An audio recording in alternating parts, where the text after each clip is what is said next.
નું કમ્પ્લીટ આવે છે. થોડું આખા લઈ લો.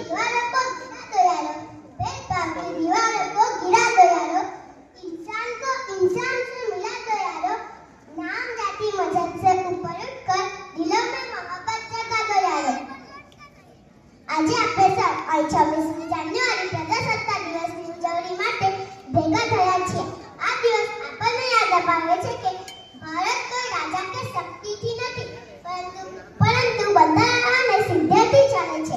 26મી જાન્યુઆરી 1950ના દિવસે ભારતે પોતાનું બંધારણ સ્વીકાર્યું.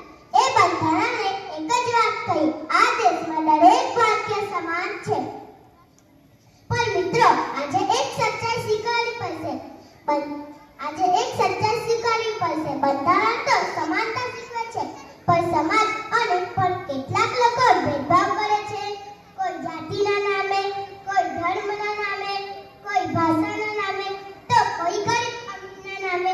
જે લોકો ભેદભાવ કરે છે એ લોકો કદાચ આ વાત ભૂલી જાય છે કે ભેદભાવ કરવો એ કમજોરી છે, તાકાત નથી.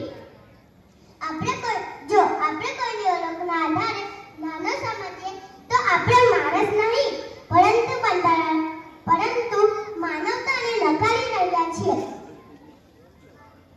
મિત્રો, તિરંગામાં 3 રંગ હોય છે, પણ કોઈ રંગ એકબીજા કરતા મોટો નથી. એ જ રીતે ભારતમાં અનેક લોકો છે, પણ કોઈ ઓછો કે વધારે નથી. સાચી દેશભક્તિ એટલે કે દરેક ભારતીયને સમાન માન આપણે ભેદભાવ રાખીશું તો આપણો દેશ આગળ કેવી રીતે વધશે? અને આપણે સમાનતા અપનાવીશું તો આપણા ભારતને કોઈ રોકી નહીં શકે.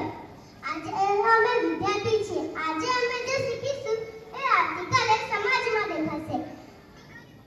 જો આજે અમે સમાનતા શીખીશું એ આવતીકાલે ભેદભાવ આપમેળે ખતમ થશે. ચાલો આજે 26મી જાન્યુઆરીના દિવસે આપણે સૌ મળીને શપથ લઈએ કે આપણે કોઈ સાથે ભેદભાવ નહીં કરીએ અને કોઈને નાનો નહીં સમજીએ અને બંધારણના બતાવેલા માર્ગ પર ચાલીશું. भेदभाव की आग जलकर कुछ नहीं मिलेगा, भेदभाव की आग जलकर कुछ नहीं मिलेगा, समता के रास्ते पर चलकर ही सबका दिल खिलेगा. याद रखना देश वही इतिहास बनेगा जो हर इंसान को बराबरी से अपनाएगा. जय हिंद.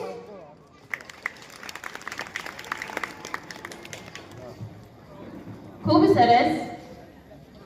વિવિધતામાં એકતા એ જ આપણા ભારત દેશની ઓળખ છે અને તેને સાચવવી એ આપણી પવિત્ર ફરજ છે. માટે જ તો કહેવાય છે ને, સારે જહાં સે અચ્છા હિન્દુસ્તાન.